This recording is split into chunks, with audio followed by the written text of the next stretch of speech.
Hello, Paul is the best for UK here and welcome to the Commodore Shorts. In episode 2 I will be looking at the Commodore 64 personal computer. The computer in the video is not the original design. The original design was more of a brownish colour and was nicknamed the bread bin. Introduced in January of 1982, the Commodore 64 was way ahead of its time. One of the most, if not the biggest seller of all time, the Commodore 64 sold around 17 million units. The system looks almost identical to the VIC-20 and Commodore 16. The arrow keys are moved however from the Commodore 16. Now you have to press shift to get a different direction on the arrow keys because there are only 2 as opposed to 4. The computer was that popular it dominated most of the 1980s in the 8-bit lineup. The Commodore 64, as soon as you power it on, takes you straight into BASIC like many other machines did at the time. BASIC was Commodore's own version 2. The computer had 64K of random access memory, with which 38911 basic bytes were free in BASIC. As soon as you powered it on, you saw this on screen.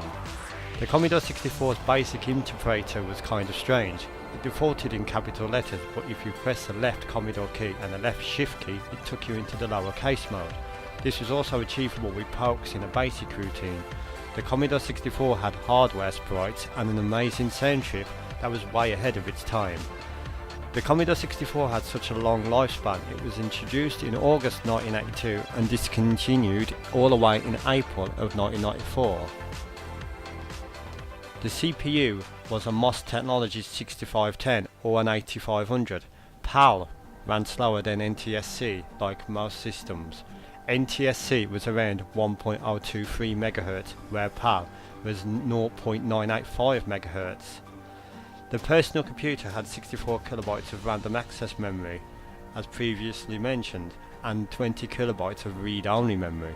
Graphics were provided by the VIC-2, which could do an impressive 320 by 200 screen resolution with 16 colours. Hardware sprites, raster interrupt, very impressive for a system of this age. Also impressive, massively so it is used today even, is the sound SID chip, which was a 6581 or an 8580, which was capable of some amazing music and sound effects. The computer had 2 joystick Atari compatible ports, a powered in for power, a cartridge port for fast loading cartridges and action replay style devices. You could connect a floppy drive, a printer, a tape recorder, namely that dataset, which was more popular in the UK. It also had the RS-232 serial port. The disk drive 1541 had its own computer inside it, so to speak even. The Commodore 64 was a great system. It was capable of some very clever things. You could even play games and listen to SID music whilst the game was loading from tape. It was even capable of moving sprites and displaying moving text whilst a game was loading.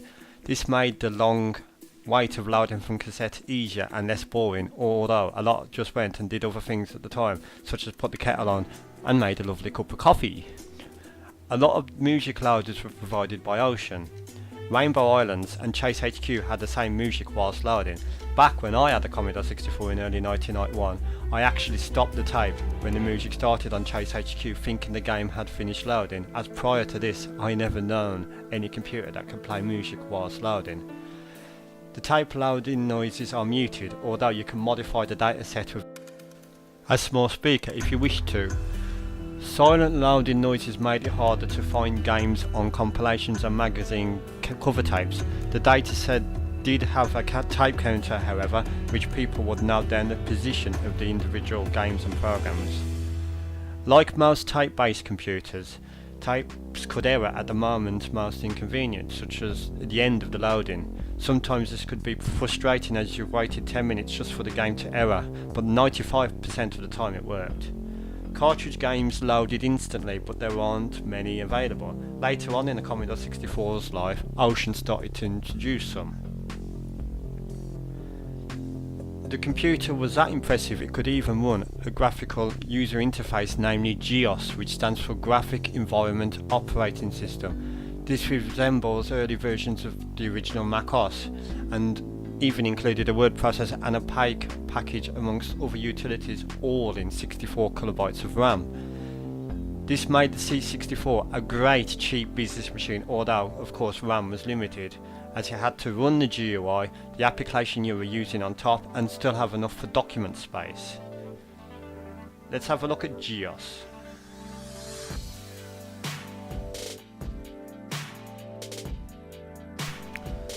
As you can see, GEOS is a fully functional graphical user interface. Now, I'm using the joystick to control this, but you can use the Commodore mouse, which I don't have unfortunately. Let's have a look at GeoPaint. So, this is an application running within the GUI, all on a Commodore 64. This Commodore 64 is just a base Commodore 64, it has no RAM expansion or anything. So, on first launch, asks us to type the file name in. I'll just call it PAW for now. And as you can see, the paint package. So got all the usual file, edit and the top pull down options, and it works fine. As you can see, the colours disappeared and as it shows you the page. But yeah, I can save that. There's no save option, but as you put the name of the file in at the start, then it will automatically save it for you as you quit, which is kind of neat. You can even customise the operating system. There's that PAW file. So you can also run a word processor. So let's have a look at GeoWrite. You just double click, just like on a Windows PC or whatever. Or double tap the joystick fire button if you're using a joystick.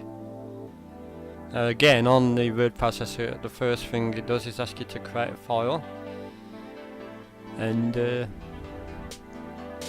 we are. It will load up, and here I am typing on the word processor using GEOS on a Commodore 64.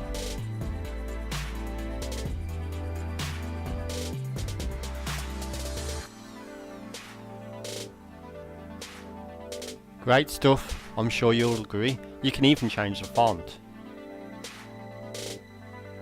That one's available in 17-point size. So as you can see, we have different fonts within it as well. Very impressive for an 8-bit computer with only 64K of RAM.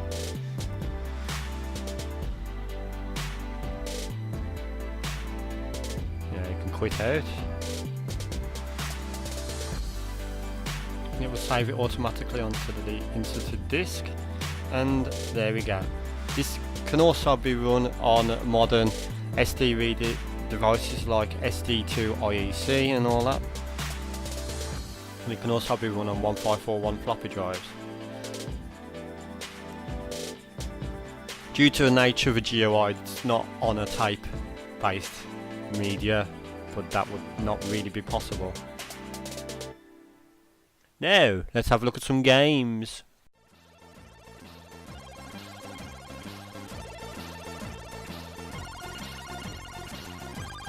The Commodore 64 version of Treasure Island Dizzy 2 from Codemasters was really good because it had a rendition of the original AY tune, but as a SID tune, and it sounds like a masterpiece, as you can hear.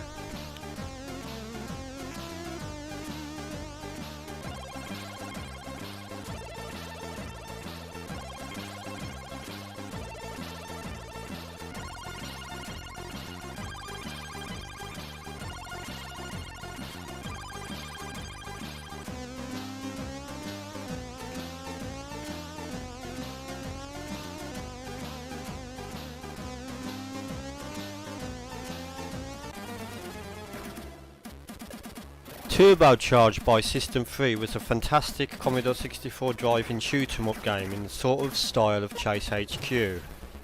Well recommended, and even the tape version had some cut sequences and stuff. There was also the present loading music on the dataset version also.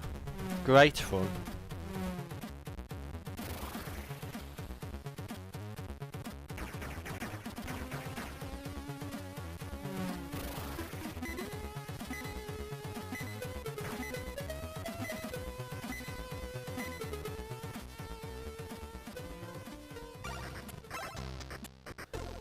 Now, the Great Gianna Sisters was a Super Mario Brothers clone at the time. Nintendo wasn't too happy about this, so they actually put a ban on this. This game was created by Rainbow Arts, and was also available for the Amiga. Now, this is a great Mario clone. It can be quite difficult at times. Well recommended though.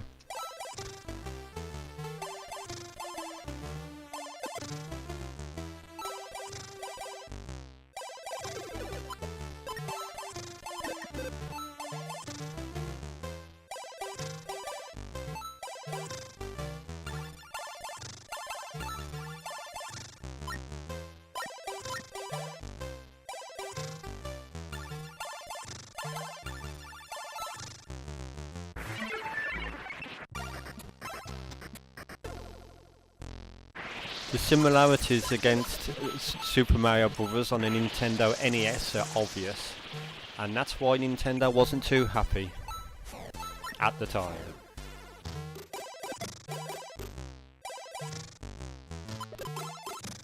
Thank you for watching the Commodore Shorts, episode 2. I will see you in episode 3. Goodbye!